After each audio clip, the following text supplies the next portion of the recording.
শুরু করিতেছি পরম করুণাময় আল্লাহ রাব্বুল আলমিনের নামে, যিনি আমাকে সৃষ্টি করেছেন। আসসালামু আলাইকুম।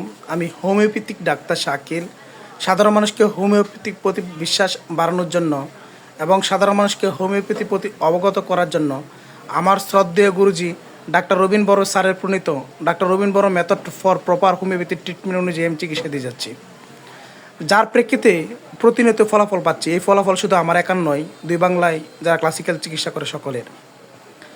আমি দুইটা রুগীর, একটা রুগীর সফলতা দেখাবো আর একটা রুগীর সমস্যা কেস টেকিং দেখাবো। প্রথমেই আসি যে রুগীকে কীভাবে নিয়ে আসে। আচ্ছা, আপনার মেয়ের সমস্যা এখানে কি ছিল? মুখে মুখে আলসার ছিল না? আচ্ছা, আমাদের ছিদ্র হয়ে গেছিল। এলোপ্যাথি চিকিৎসা করছিলেন না? এমবিবিএস ডাক্তার দেখাইছিলেন, ভালো হয় নাই। পরে আমাদের এখানে চিকিৎসা করে কতদিন পরে ভালো হয়েছে? এক সপ্তাহের মধ্যে আপনার মেয়ে সুস্থ হয়ে গেছে। আসলে রুগীর মুখ থেকে শুনলেন, যে রুগীর অভিভাবকের মুখ থেকে শুনলেন যে এক সপ্তাহের মধ্যে রুগী পুরোপুরি সুস্থ, যেখানে এলোপ্যাথিক চিকিৎসক ব্যর্থ হয়ে উনি আসছেন হোমিওপ্যাথি চিকিৎসা করার জন্য, আর আমরা এটা চিকিৎসা করে রুগীকে সুস্থ করতে পেরেছি।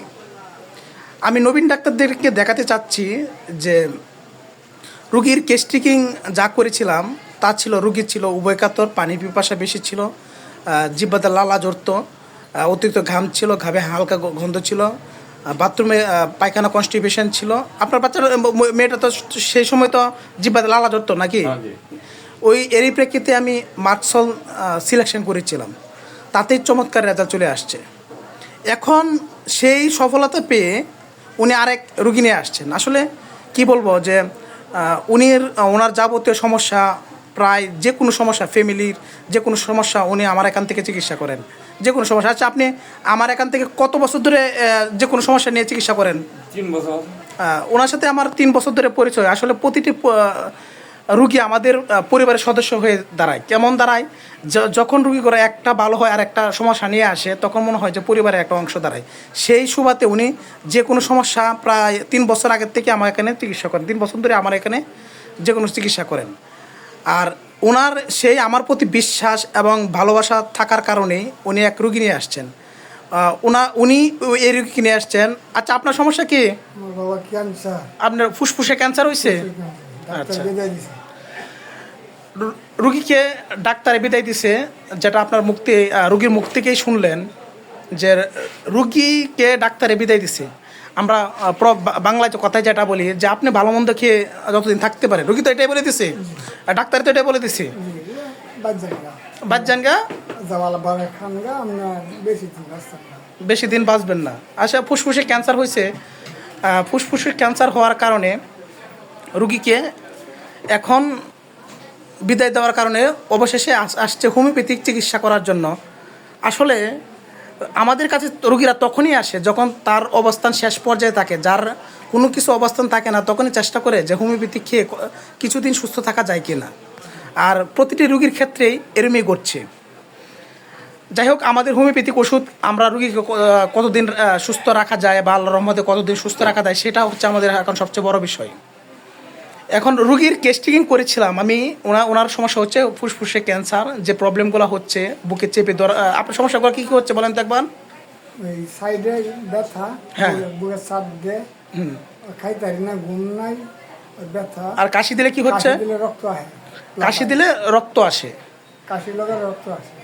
এই লক্ষণগুলো আপাতত আসছে। আমরা আসলে তো রুগীর রোগ ধরে চিকিৎসা করি না, রুগীর লক্ষণ ভিত্তিক আমরা হোমিওপ্যাথিক চিকিৎসা করি।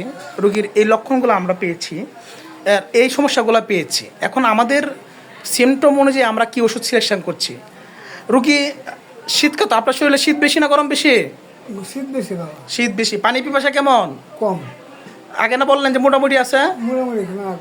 মোটামুটি পিপাসা। খাবার দাবারের মধ্যে খাবার দাবারের মধ্যে টক বলছেন, টক পছন্দ? লবণ পছন্দ বেশি? মিষ্টিটা কি পছন্দ হয় না? বজ্রপাতে ভয় পান? এই যে বজ্র বললেন যে ঠাডা মারলে বা বজ্রপাত যেটা বলে, এটাতে ভয় পান। রুগী সহজে মিশতে পারে, মানুষের সাথে সহজে মিশতে পারেন। এরই প্রেক্ষিতে আমি ফসফরাস সিলেকশন করেছি, কারণ ফসফরাস সিলেকশন করার উদ্দেশ্য হচ্ছে রুগী শীতকাতর, পানি পিপাসা মোটামুটি, রুগী মিষ্টি অপছন্দ করে, টক পছন্দ করে, কাঁচা লবণ পছন্দ করে এবং বজ্রপাতে ভয় পায়। আর রুগী সহজে মানুষের সাথে মিশতে পারে।